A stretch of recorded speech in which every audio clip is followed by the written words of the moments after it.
मंगलमय मंगल करण वीतराग विज्ञान। नमो ताहि जातै भय अरहंतादि महान।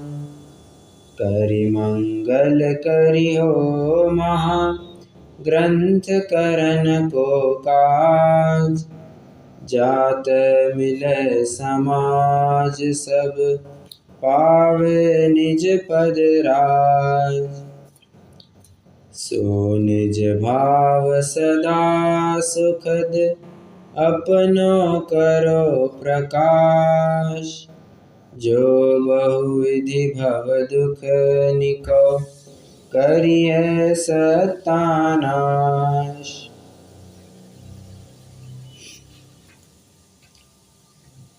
मोक्ष मार्ग प्रकाशक नामक ग्रंथ आचार्य पंडित टोडरमल जी द्वारा रचित। इस ग्रंथ के तीसरे अधिकार में संसार दुख का निरूपण और मोक्ष सुख का स्वरूप, इसके बारे में अपनी चर्चा चल रही है। कर्मों की अपेक्षा से क्रमशः चर्चा करते करते ज्ञानावरण दर्शनावरण की चर्चा पूरी हुई। दर्शन मोह संबंधी हमारी चर्चा चल रही है। दर्शन मोह से किसके बारे में चर्चा चल रही है? 4 चीज़ों के बारे में। यह जीव को दुख कैसे हो रहा है, ये क्या उपाय करता है, उसके उपाय गलत क्यों हैं और सच्चा उपाय क्या है। इन 4 बातों के ऊपर प्रत्येक कर्म का एनालिसिस किया जा रहा है। तो दर्शनावरण को लेकर के जीव को दुख कैसे हो रहा है, इसकी पूरी चर्चा यहाँ पर चल रही है।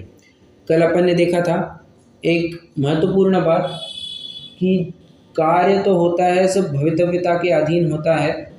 तुम कितना भी चाहो कि वस्तु अपने अनुसार परिणमे, वस्तु का जो भवितव्य है वो उसके अनुसार ही परिणमन करेगी। उसका जैसा पुरुषार्थ होगा, उसका जो भवितव्य होगा, उसके जैसे 5 समय आकर के मिल जाएंगे। कार्य उसके अनुरूप होगा। तुम्हारे चाहने से, तुम्हारी इच्छा से, किसी भी प्रकार से तुम्हारे उसके ऊपर कुछ पुरुषार्थ करने से भी काम होने वाला नहीं है। काम होने वाला होगा तो बस उस वस्तु के अपने भवितव्यता के अनुसार होगा। हाँ, तुम अगर कुछ कर सकते हो तो तुम्हारी पहुंच तो सिर्फ अपने विकल्पों तक है। जैसे मुल्ला की दौड़ मस्जिद तक, वैसे ही जीव की पहुंच, जीव की दौड़ अपने भावों तक ही होती है, अपने परिणामों तक ही होती है, अपने विकल्प तक ही होती है। जीव विकल्प बस कर सकता है कि मैं रोटी बनाता हूँ। वास्तव में वो रोटी बनाना वो गेहूं की अपनी ताकत है, आटे की ताकत है। कुम्हार घड़े को बनाता है, कुम्हार घट को नहीं बनाता है। कुम्हार तो घट को बनाने का विकल्प करता है। वो घट जो बनना है वो मिट्टी आदि की अपनी योग्यता है, उस अनुसार में बन जाते हैं। ठीक है, कुम्हार तो वहाँ पर निमित्त रूप में खड़ा है और कुम्हार के भाव वहाँ पर निमित्त कहला सकते हैं। बराबर। हाँ, और एक प्रकरण देखा था कि ये जीव नाना प्रकार से, किसी भी प्रकार से, कुछ भी करके बाय हुक और क्रुक अपने कार्य को सिद्ध करना चाहता है।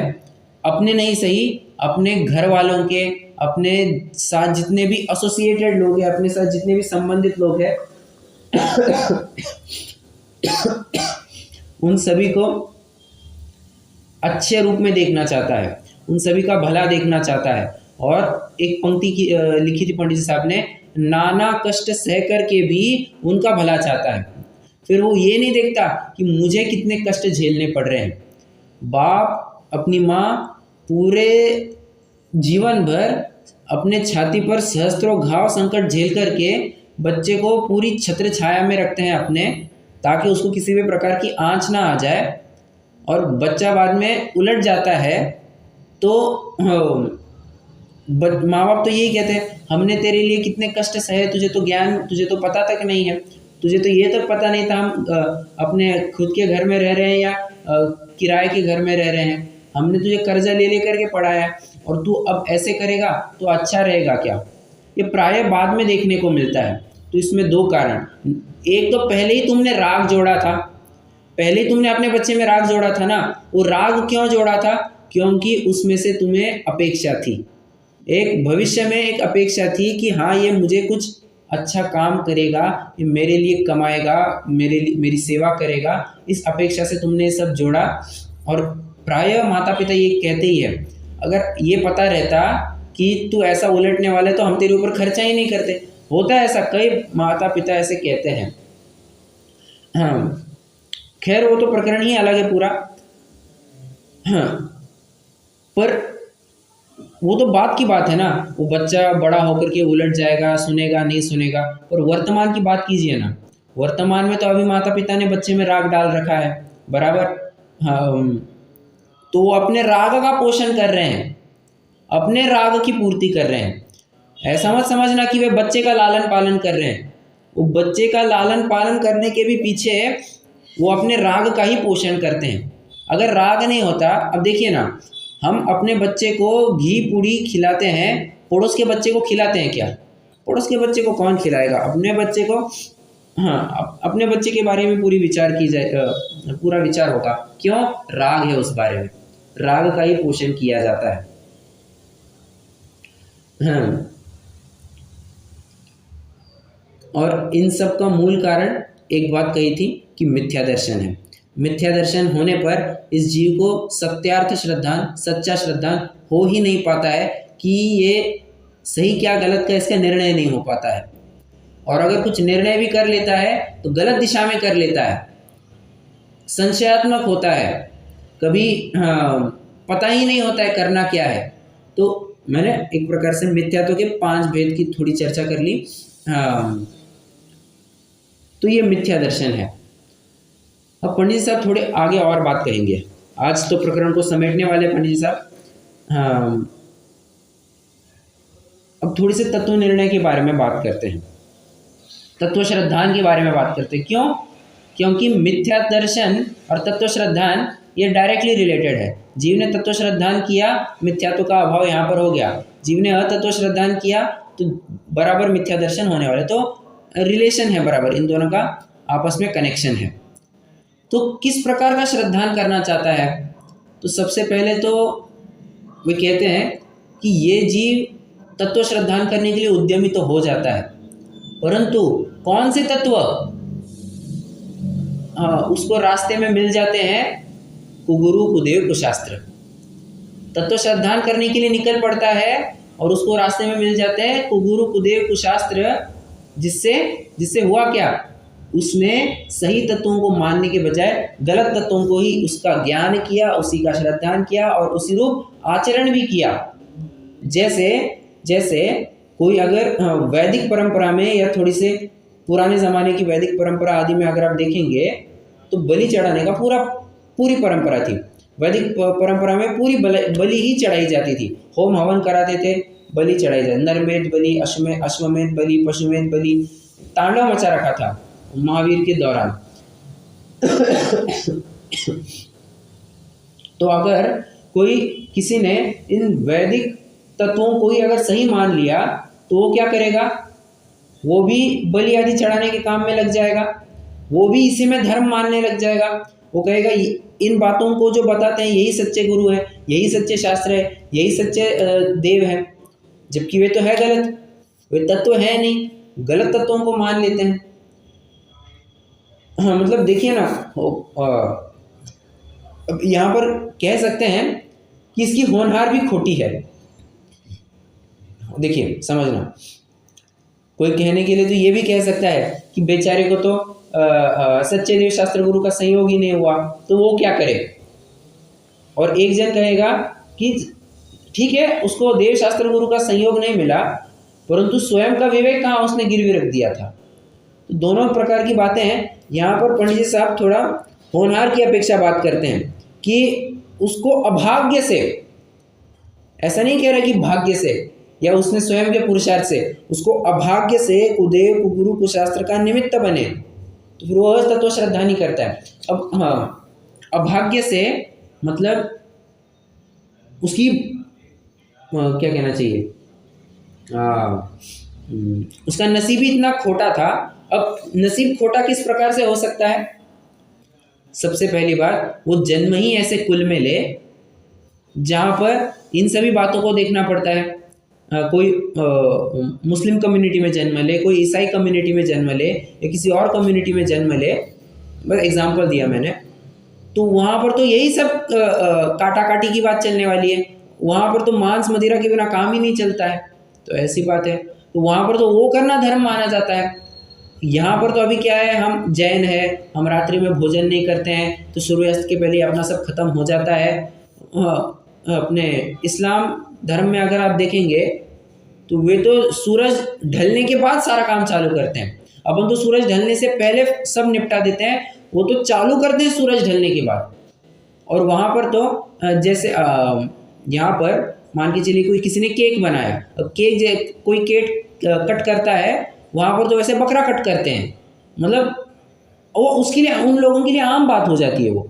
ये क्या है, ये अभाग्य से, उसका भाग्य ही खोटा है। कैसे, उन्हीं कुल में जन्म लेता है तो कैसे उसको गुरु सच्चे देव शास्त्र गुरु का समागम हो पाएगा? नहीं हो पाएगा। और खराब नसीब के क्या उदाहरण हो सकते हैं, मैं आपको बताता हूँ। मान के चलिए कोई अनाथ है, बराबर, तो मैं थोड़ा सा हाइपोथेटिकल एग्जांपल ले रहा हूँ ताकि आपको समझ में। मान के चलिए कोई अनाथ है, उसका कुल क्या, जाति क्या, कुछ पता नहीं है। अब ऐसा जीव जिसके भी लपेट में पहले आ जाता है वो उसी का बन जाता है। यूएस या किन्हीं और फॉरेन कंट्रीज में अगर आप देखेंगे तो होता क्या है, जितने भी ऐसे रोड साइड पर पड़े हुए बच्चे होते हैं, कौन सी नाजायज़ औलादे जिन्हें कहते हैं। अब हाँ, स्त्री पुरुष को अपने शील का भान रहा नहीं, उन्होंने शारीरिक संबंध रख दिया, उनको भोग कर दिया और फिर बच्चा भी हो जाता है। अब विचार कीजिए ना, बच्चे को कौन पूछने वाला है, बच्चे की भी हालत कैसी खराब हो जाती है। और ऐसे बच्चे प्रायः डस्टबिन आदि में फेंक दिए जाते हैं, कहीं नदी के किनारे पाए जाते हैं, कहीं नाले में पाए जाते हैं। अपने कंस का ही उदाहरण, कंस कह रहा हूँ मैं, कर्ण का ही उदाहरण ले लीजिए। हाँ, पांचों पांडव तो कहा जाएगा कि ये हमारे पुत्र है, कर्ण को तो बिल्कुल भी नहीं कहा जाएगा कि ये हमारा पुत्र है। क्यों? क्योंकि हाँ, शादी के पहले वो उत्पन्न हुआ है, इसलिए वो अपना पुत्र नहीं कहा जाएगा। भले ही उसी कुंतु और उसी कुंती और उसी पांडु के निमित्त से वो उत्पन्न हुआ है, पर हाँ, नाजायज़ है, वो वैध नहीं है, इसलिए स्वीकार नहीं किया जाएगा। तो मैं कहना क्या चाहता था, हाँ, ऐसे बच्चों को फॉरेन कंट्रीज़ में अगर आप देखेंगे तो कॉन्वेंट जो मिशनरीज होते हैं, जो कौन सी क्या कहते हैं उनको, क्रिश्चियन मिशनरीज, बराबर, जो क्रिश्चियन मिशनरीज होते हैं या कॉन्वेंट स्कूल वाले होते हैं, वे क्या करते हैं, बच्चों को ले लेते हैं, भाई तुम आ जाओ, हम तुम्हारा पालन पोषण करेंगे। अब ऐसे में यही सब शिक्षा दी जाएगी कि कुगुरु से ही तुम्हारा काम होगा। हाँ, और कुछ उदाहरण देता हूँ मैं। अब थोड़ा अभाग्य का तीसरा लेवल में बताता हूँ। मान के चलिए जैन कुल में जन्मा जैन कुल में, परंतु अभाग्य ऐसा कि उसके माता पिता ने उसको संस्कार ही नहीं दिए सच्चे, और ऐसी गलत संगत में फंस गया। मान के चलिए, जैसे मैं कह रहा था ना अभी, कॉन्वेंट स्कूल में उसको डाल दिया, तो कॉन्वेंट स्कूल में डालने के बाद क्या किया जाता है, वहाँ पर तो यीशु की जय यही कहने को लगाया जाता है, बराबर। और कैसे ये यीशु या जीसस के बारे में किस प्रकार से उस आस्था स्थापित की जाती है, मैं आपको एक उदाहरण देता हूँ। उनको क्या किया जाता है, उनको एक ट्रिप पर ले जाया जाता है, और ट्रिप पर ले जाने के बाद जानबूझ करके वो रेलगाड़ी या बस रुका दी जाती है। बहुत परेशान होते हैं, बहुत परेशान, ये होता है, फैक्ट ऐसा होता है, करते हैं ऐसा लोग, तो बहुत परेशान होने लग जाते हैं बच्चे, यार क्या हो रहा है, हमें आगे क्यों नहीं बढ़ रहे, ऐसे परेशान होने लगते हैं। और फिर उनको कहते हैं बोलो यीशु की जय, और ऐसा कहते से फिर गाड़ी चालू होने लग जाती है। और इस प्रकार से छोटे बच्चों के मन में आस्था पैदा कराई जाती है कि हाँ, यीशु होगा, कोई जीसस आएगा तो ही तुम्हारा काम हो पाएगा, अन्यथा तुम्हारा काम नहीं होगा। अब ये क्या है, ये कुगुरु कुदेव कुशास्त्र का ही तो समागम कराया है, तुम्हारा भाग्य ही ऐसा खोटा है कि तुमको ऐसे संयोग मिले। अब इसमें हम क्या कर सकते हैं? तो ऐसे में वो फिर उसी लाइन में आगे बढ़ता जाएगा। कौन सी किताब है, डॉक्टर साहब की, कितने जनों ने वो संस्कार नाम की किताब पढ़ी है, डॉक्टर रतन चंद जी भारी लगी है शायद। संस्कार नाम की किताब कितने जनों ने पढ़ी है?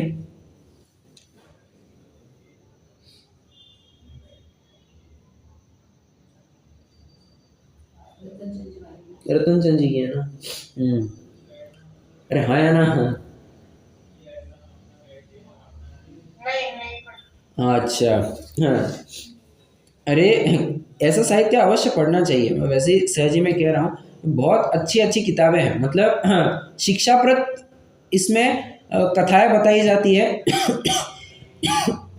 उसमें आपको सच में बहुत आनंद आएगा। जैसे सत्य की खोज एक कथा है, वैसे ही संस्कार भी एक पूरी कथा है। 3 मित्रों के बारे में वहाँ पर बात की गई है। एक ज्ञान है, एक ज्ञान का एक मतलब व्यक्ति है, उसका नाम ज्ञान है। कोई दूसरा पात्र है, उसका नाम विज्ञान है। और किस प्रकार से विज्ञान गलत संगत में जाकर के, कॉन्वेंट मिशनरी में जाकर के उसके पूरे संस्कार ही बदल जाते हैं, वो अपने संस्कारों को भूल जाता है और पूरा ही पलट जाता है। तो उस बारे में वहाँ पर पूरा जिक्र किया गया है। तो अवश्य एक बार पढ़ने लायक किताब है वो। हाँ तो मैं क्या कह रहा था, हाँ वो विज्ञान की तो वहाँ पर दिखाया ऐसा गया है कि वो जो विज्ञान नाम का पात्र है उसको फिर किसी कॉन्वेंट स्कूल में डाल दिया जाता है और फिर वहाँ रह कर के वो सारे के सारे वही के संस्कार, जितनी भी पाश्चात्य संस्कृति है पूरी की पूरी अडॉप्ट कर लेता है।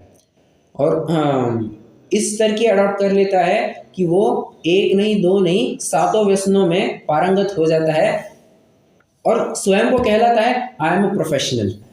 मैं एकदम क्या कहना चाहिए, सोफिस्टिकेटेड, राइट, एकदम सोफिस्टिकेटेड स्वयं को प्रेजेंट करता है। हाँ पर अगर आप देखेंगे तो उसमें तो 7 व्यसनों में पारंगत दिखाया जाएगा। ये कभी शायद ना, मुझे भी थोड़ा चेक करना पड़ेगा क्योंकि पढ़ करके मुझे भी थोड़ा टाइम हो गया है। हाँ वहाँ पर ऐसा दिखाया गया कि वो कभी कभी वेश्या का सेवन भी कर लेता था, शराब तो प्राय पीता ही था, मांसाहार कर लेता था।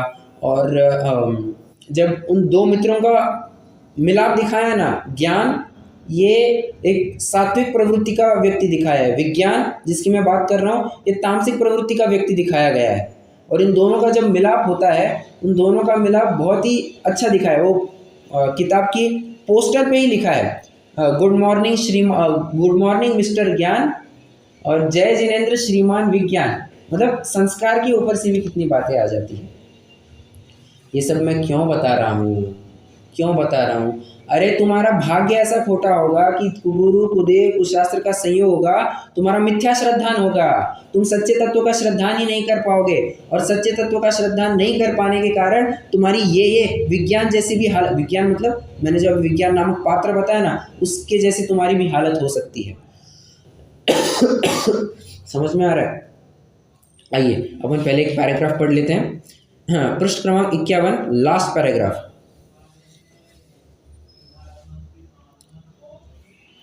तथा संगी पंचेंद्रिय कदाचित तत्व निश्चय करने का उपाय विचारे।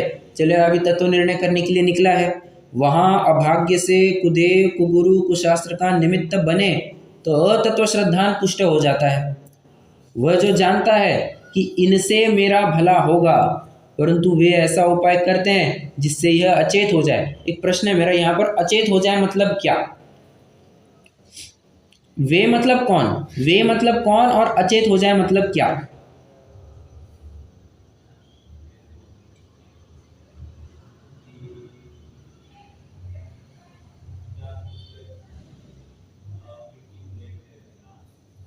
बहुत सिंपल क्वेश्चन है। इस पंक्ति में वे मतलब क्या और अचेत मतलब अचेत हो जाए मतलब क्या? वे मतलब बराबर, और अचेत हो जाए मतलब संगीत पंचेंद्रिय के। हाँ नहीं, अर्थ पूछ रहा, अब इसका अर्थ बताइए। अचेत होना अचेत हो जाएगा मतलब क्या? कोमा में चला जाएगा, बेहोश हो जाएगा, क्या मतलब? वो अतत्व श्रद्धान पुष्ट हो जाएगा। बराबर, अतत्व श्रद्धान पुष्ट हो जाएगा। इसी को थोड़ा मैं वो पूजन की नहीं, सिद्ध, हाँ बराबर, सिद्ध पूजन की जो जयमाला है इन्होंने लिखी हुई, युगल जी ने लिखी हुई, तो उसमें क्या है, अरे बेचेत पड़ा मैं संत, बेचेत मतलब क्या? बेचेत क्या वो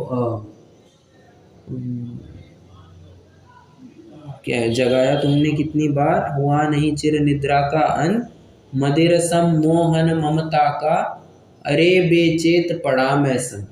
आगे फिर से कुछ गा करके सुनाता हूँ मैं। हाँ, देखो अभी भूल गया मैं। हाँ,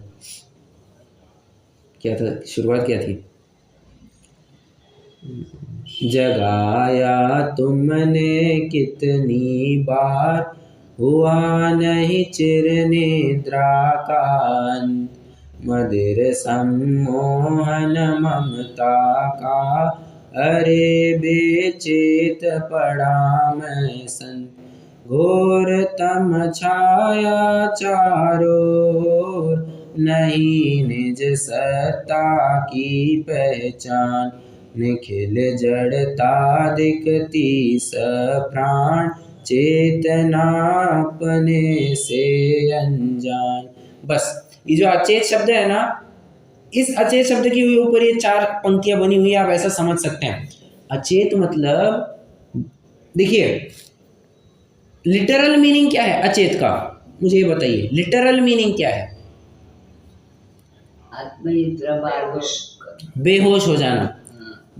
अचेत मतलब बेहोश हो जाना, बेहोश मतलब होश नहीं रहना। किसका होश नहीं रहना?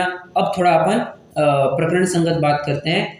तुम कौन हो, पराया कौन है, सही कौन है, गलत कौन है, इसका तुम्हें होश नहीं है, भान नहीं है, विवेक नहीं है, ज्ञान नहीं है। 4 शब्दों का प्रयोग किया। भान नहीं है, होश नहीं है, विवेक नहीं है, ज्ञान नहीं है, और साथ साथ फिर श्रद्धान भी लगा लेना। ये तुम्हारी अचेतपना है। जब तुम स्वयं को ही नहीं जान पा रहे हो, यही तुम्हारा अचेतपना है। हाँ, नहीं निज सत्ता की पहचान, स्व सत्ता की पहचान ही नहीं है। और निखिल जड़ता दिखती सप्राण, क्या निखिल मतलब संपूर्ण, संपूर्ण जितने भी जड़ वस्तुएं हैं वे तो लगने लगते हैं कि इनसे मेरी चेतना है, इनसे तो मैं जीता हूँ, ये मेरे जीवितव्य के कारण है। और चेतना अपने से अनजान, और स्वयं को ही अनजान कर देता है। पर वस्तुओं को तो मानता है कि ये मेरे जीवन में कारणीभूत है। होता है ना, बच्चा अगर एक क्षण भी अपने सामने ना दिखे तो माता का हार्ट बीट ऊपर नीचे होने लगता है कि बच्चा गया कहाँ, बच्चा गया कहाँ। अब थोड़ा उस मातृत्व के फील में नहीं जाना, मैं राग की बात कर रहा हूँ अभी, ठीक है। हाँ, तो वो सोचने लगती है यार मेरा बच्चा कहाँ गया, बच्चा कहाँ गया। उसका आधा दिमाग ही काम करना बंद कर देता है कि यार क्या करे क्या ना करे, बराबर है। तो ये क्या है वो, हाँ, दूसरे के प्रति तुम इतने अटैच हो जाते हो कि स्वयं के बारे में भूल ही जाते हो। ओ, रामायण की एक घटना आती है। हाँ, जब राम और सीता की शादी हो रही थी, सब बड़े बड़े लोग आकर के बैठे हैं वहाँ पर, शादी का प्रसंग चल रहा है। वहाँ पर जो शादी कराने वाले पंडित हैं वो बराबर से मंत्र का उच्चारण कर रहे हैं, सब जितनी भी क्रियाविधि करनी है कर रहे हैं। और हुआ ऐसे, अब पति पत्नी आजू बाजू में बैठते हैं, तो आजू बाजू में बैठते हैं तो सीता पूरे आभूषणों से लदी हुई है, उसने हाथ में एक कंगन पहना हुआ है, और इस तरह का कंगन पहना हुआ है कि उसमें रामचंद्र जी का मुख इतना स्पष्ट रूप से झलकने में आ रहा है, और सीता उसको देखने में इतनी मंत्रमुग्ध हो गई है, इतनी मंत्रमुग्ध नहीं कह सकती, इतनी मुग्ध हो गई है कि उसको ये भी भान नहीं रहा कि अरे शादी चल रही है, फेरे लगाने तो उसके लिए उठना होगा, कुछ और हाथ आगे करना है, उसको हाथ आगे करने के लिए कहा जा रहा है, सीता को हाथ आगे करने कहा जा रहा है, वो आगे नहीं कर रही है। होता है ना कुछ हाथ बांधते हैं जो कुछ भी है, तो ये सब क्या है, वो मतलब स्वयं को स्वयं रूप मान ही नहीं रही है, स्वयं को रामचंद्र जी रूप मान रही है। वो एक और है ना, ऐसी लागी लगन मीरा हो गई मगन। वो मीरा को कृष्ण की भक्ति में इतनी स्वयं को तल्लीन मान लेती है कि स्वयं और कृष्ण, मैं और कृष्ण कोई अलग अलग व्यक्ति है, ऐसी दो भिन्न भिन्न सत्ता मानते ही नहीं है। अब ये क्या है, स्वयं की सत्ता को खो देना, स्वयं को खो देना। ये बात यहाँ पर कही जा रही है। तुमने स्वयं की सत्ता का भान कैसे नहीं रखा? उसकी सत्ता अलग, तुम्हारी सत्ता अलग, तुम्हारा उससे कोई जीवितव्य नहीं, ना उसका जीवितव्य तुमसे कोई बंधा हुआ है। समझ में आ रहा है? तो स्वयं का ज्ञान नहीं होना, स्वयं की पहचान नहीं होना और सही तत्व का श्रद्धान ज्ञान नहीं होना, इसी को अचेतपना कह रहे हैं। अचेत, तुमको चैतन्य का ज्ञान नहीं है, इसी को अचेत कह रहे हैं। स्वयं का ज्ञान नहीं है, भान नहीं है, सही बात का ज्ञान नहीं है, इसको अचेतपना कह रहे हैं। ठीक है। वस्तु स्वरूप का विचार करने को उद्यमी हुआ था, सो विपरीत विचार में दृढ़ हो जाता है और तब विषय कषाय की वासना बढ़ने से अधिक दुखी होता है। ओहो हो, क्या बात कह दी। पहले तो गलत चंगुल में आकर के फंस गया, और गलत चंगुल में आकर के कोई, अब देखिए कई अधिकांश जीव तो ऐसे ही है कि किसी बाबा, किसी ग्रंथ, किसी भगवान या किसी के भी ऐसे चंगुल में आ गए, किसी मंत्र का उनको थोड़ा बहुत असर दिखने लग जाए ना, बस अपना सर्वस्व वहीं पर न्यौछावर करने को तैयार हो जाते हैं। ये इन्होंने मेरा कल्याण किया है, ये कल्याणकारी बाबा, ये बाबा, ये बाबा, ये साधु, ये बहुत काम करते हैं, बहुत काम करते हैं। हाँ, तो उन्हीं उसी के चरणों में सर्वस्व समर्पित कर देते हैं, और फिर वो जो कुछ भी कहे आपकी आज्ञा सिर माथे, आपकी आज्ञा सिर माथे, आपके शब्द के बाहर में बिल्कुल भी नहीं हूँ, ये मानने लगते हैं। बराबर। फिर गलत उपाय भी दे दे, ख्याल नहीं करते। बाबा जी ने कहा है सब करेंगे, बाबा जी ने कहा है तो करेंगे। वो पीके मूवी देखी है ना आपने? पीके मूवी देखी है क्या?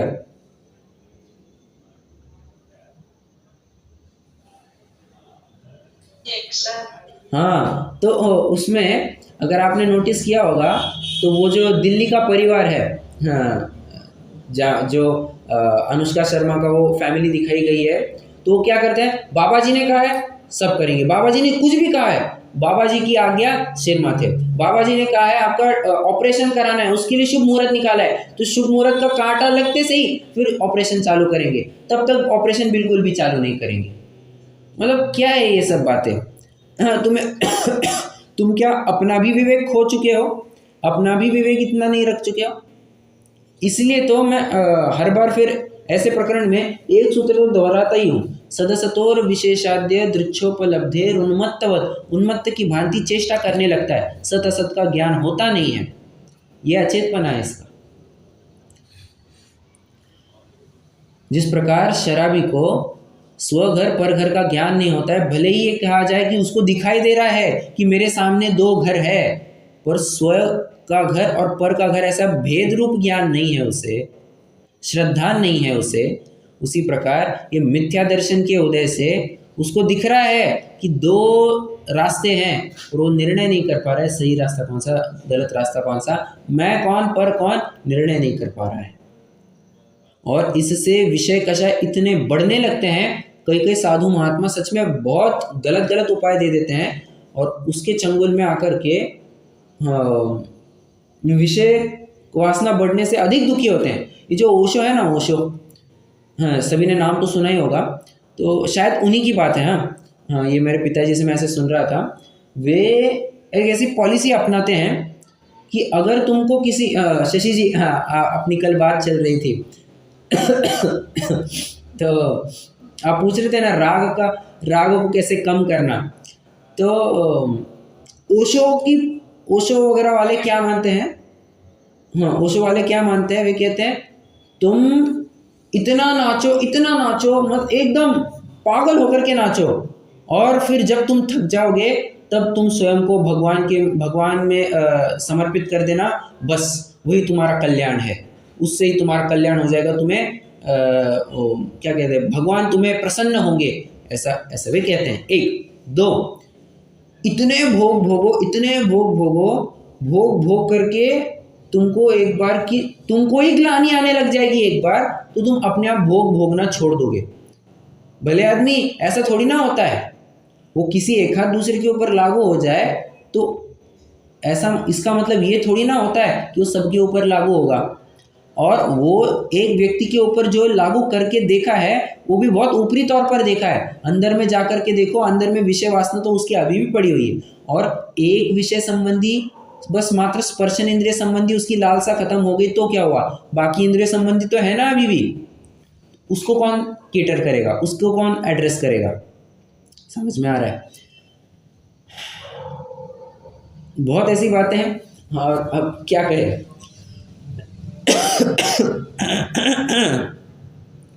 ये तो बात हो गई कुगुरु कुदेव कुशास्त्र के बारे में, इनके चंगुल में आने पर क्या होता है। अब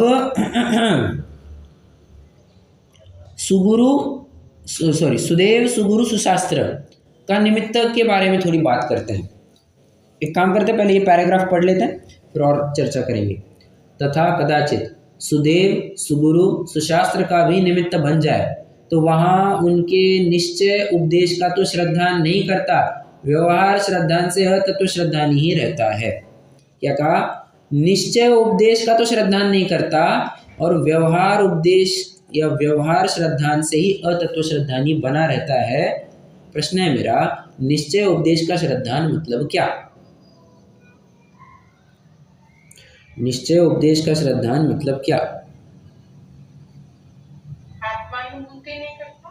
ठीक है, आत्मानुभूति नहीं करता, तो ऐसा समझ सकते हैं कि आत्म श्रद्धान नहीं करता और व्यवहारिक क्रिया कांडों में ही लगा रहता है, उसी को सर्वस्व मान लेता है। ये उसकी गलत बात है, उसकी गलत फहमी है, ये उसने गलत निर्णय कर लिया है।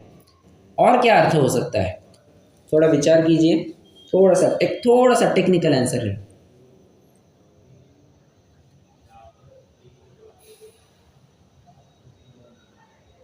चलिए मैं बताता हूँ। हाँ, एक अर्थ तो ये ऐसा हो सकता है जो मैंने विचार किया है। यहाँ पर कहा है निश्चय उपदेश का तो श्रद्धान नहीं करता, मतलब निश्चय नय का जो विषय है, निश्चय नय का साक्षात शुद्ध परम शुद्ध निश्चय नय का विषय कौन? त्रिकाली ध्रुव, पर्यायों से अतीत। ऐसे पर्याय से रहित वस्तु का तुमने ज्ञान नहीं किया, उसका श्रद्धान नहीं किया, तुमने हमेशा वस्तु को पर्याय सहित ही माना और उसी रूप अनुभव करने लग गए, फिर गलत है सही है इसका कुछ भी भान नहीं रखा। तो पर्याय वाले द्रव्य को तो तुमने अनुभव करना था नहीं, तुमने तो उस त्रिकाली वस्तु को अनुभव करना था। समझ में आ रहा है? तो ये भी एक हो सकता है कि निश्चय नय के जो विषयभूत वस्तु है उसको उसमें श्रद्धान नहीं करता। और क्या अर्थ हो सकता है? एक और अर्थ ये हो सकता है, देखिए, हाँ ये भी जो अर्थ है, ये भी मेरा ही अपना इंटरप्रिटेशन है। निश्चय उपदेश का श्रद्धान नहीं करता मतलब जो बात क्या कहना चाहिए,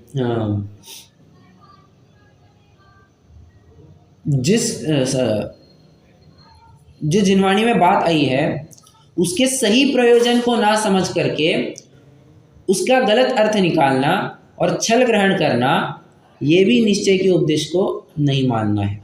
फिर से जिनवाणी में आई बातों का यथार्थ निर्णय ना करके, मतलब उन लिखित बातों से छल ग्रहण करना, ये क्या कहलाता है? ये भी कहलाएगा कि व्यवहार श्रद्धान से तो अतत्व श्रद्धान ही। तुझे सही प्रयोजन नहीं समझा है, तूने बात तो थ्योरेटिकली पढ़ ली है, तूने उसका पर प्रयोजन नहीं समझा। हमने किस उद्देश्य से ये बात कही थी तुम नहीं समझ गए, इसका भी फल अतत्व श्रद्धान ही होगा। तो वहाँ मंद कषाय हो तथा विषय की इच्छा घटे तो थोड़ा दुखी होता है, परंतु फिर जैसे का तैसा हो जाता है। इसलिए यह संसारी जो उपाय करता है वे भी झूठे ही होते हैं। आगे बात, तो संसारी जीव के उपाय झूठे क्यों हैं, ये भी बात यहाँ पर कर दी। अब देखिए, हाँ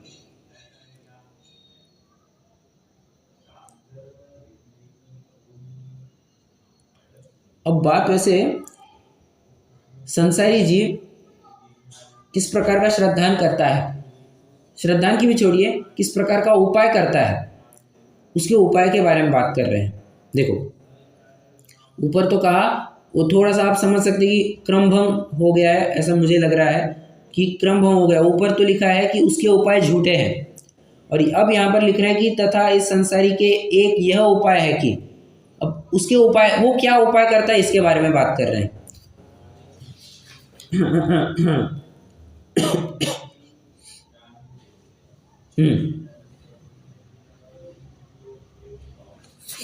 तो वो क्या उपाय करता है, देखिए, स्वयं को जैसा श्रद्धान है उसी प्रकार पदार्थों को परिणमित करना चाहता है।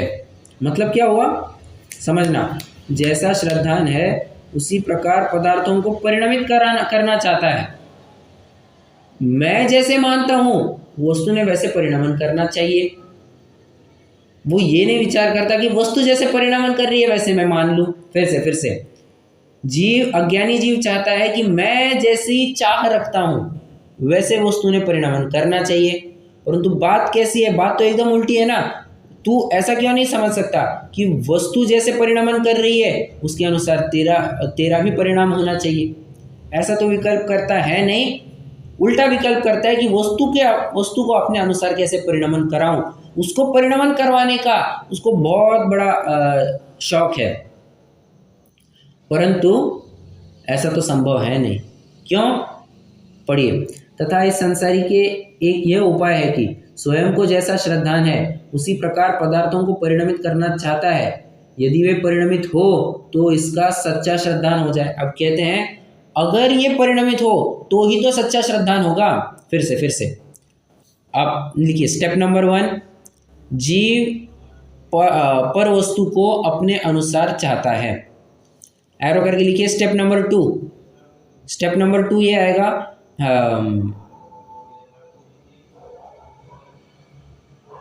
ऊपर क्या कहा था मैंने, स्टेप 1 अपने अनुसार परिणमन कराना चाहता है।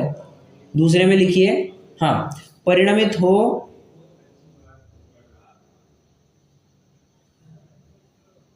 एक मिनट,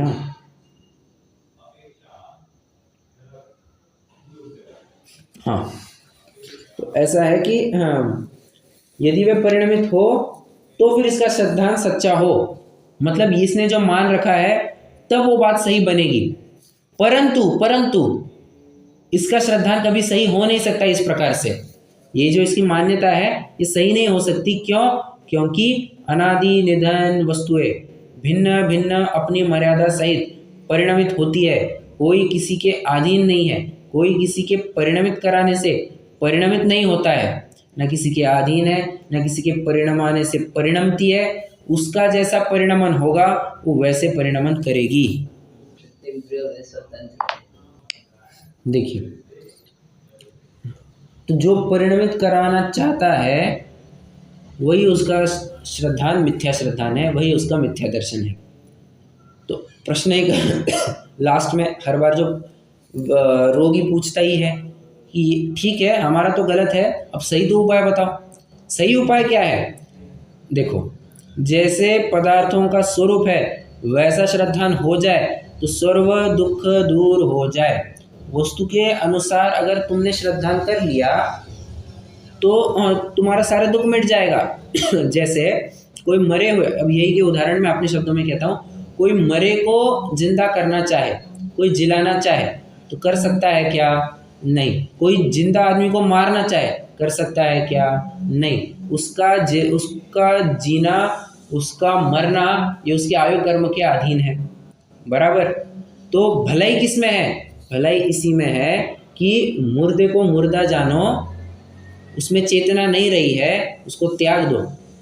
ये समझ में आना चाहिए। हाँ, देखिए, सो सच्चा उपाय क्या है?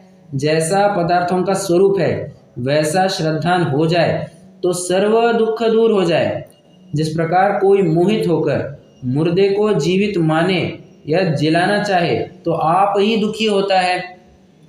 हाँ, जैसे उदाहरण देना, मुर्दे को जीवित माने या जिलाना चाहे तो आप ही दुखी होता है। उदाहरण देना।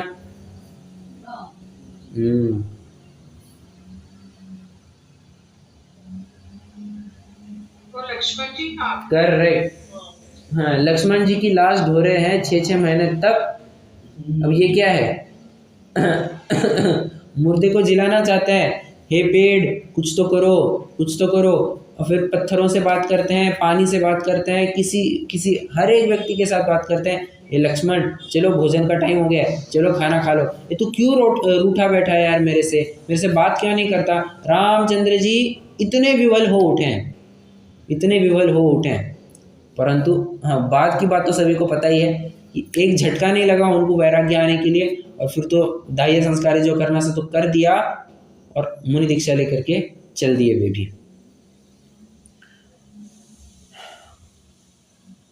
कहाँ थे? जिस प्रकार कोई मोहित होकर मुर्दे को जीवित माने या जिलाना चाहे तो आप ही दुखी होता है, तथा उसे मुर्दा मानना और यह जिलाने से नहीं जिएगा ऐसा मानना सो ही उस दुख के दूर होने का उपाय है। मतलब तुम्हारी जो अपेक्षाएं थी वो अपेक्षा थोड़ी थोड़ी कम कर दो। समझ में आ रहा है? ऐसी बात है। जो अपेक्षा थी कि तुम मुर्दे को जिला पाओगे, बचा पाओगे, नहीं हो पा रहा है ना, बस उसी प्रकार मिथ्या दृष्टि होकर पदार्थों को अन्यथा माने, अन्यथा परिणमित करना चाहे तो आप ही दुखी होता है। हाँ, स्वयं दुखी होता है, पर वस्तु का तो छोड़ दो, स्वयं दुखी हो जाता है। तथा उन्हें पदार्थ यथार्थ मानना और यह परिणमित कराने से अन्यथा परिणमित नहीं होंगे ऐसा मानना सो ही उस दुख के दूर होने का उपाय है। भ्रम जनित दुख का उपाय भ्रम दूर करना ही है। सो भ्रम दूर होने से सम्यक दर्शन, सम्यक श्रद्धान होता है, वही सत्य उपाय जानना। यहाँ पर कहते हैं हाँ, भ्रम जनित दुख का उपाय भ्रम दूर करना है। निमित्त को दूर नहीं करना है, तुम्हारे भ्रम को दूर करना है। तुम्हारी जो मिथ्या मान्यता है उसको दूर करना है। तुम्हारी मिथ्या मान्यता एक बार ठीक हो जाए तो तुमको सब नॉर्मल दिखने लग जाएगा। जो तुम अभी कह रहे हो ना एब नॉर्मल है या बहुत आश्चर्यकारी है, ये सम्यक दृष्टि होने के बाद कुछ नहीं रहेगा। ठीक है, चलिए। इसलिए भ्रम जनित दुख का उपाय भ्रम दूर करना है, कोई भ्रम को बनाए रखना नहीं है। ठीक है, कोई भ्रम को बनाए रखना नहीं है। चलिए, सो भ्रम दूर होने से सम्यक श्रद्धान होता है, वही सत्य उपाय जानना। ठीक है, वैसे एक प्रकार से देखेंगे तो थोड़ा सा थ्योरेटिकल टॉपिक है, पर आप अगर एक बार भी मनोयोग से अभी इसको पढ़ लेंगे, अभी कक्षा होते से 5 मिनट में आपको पूरा पेज पढ़ करके हो जाएगा। आपको सारी बातें लगभग रिकॉल होने लग जाएंगी। ठीक है, चलिए अभी तो अपन रुकते हैं, कोई प्रश्न हो तो पूछ सकते हैं।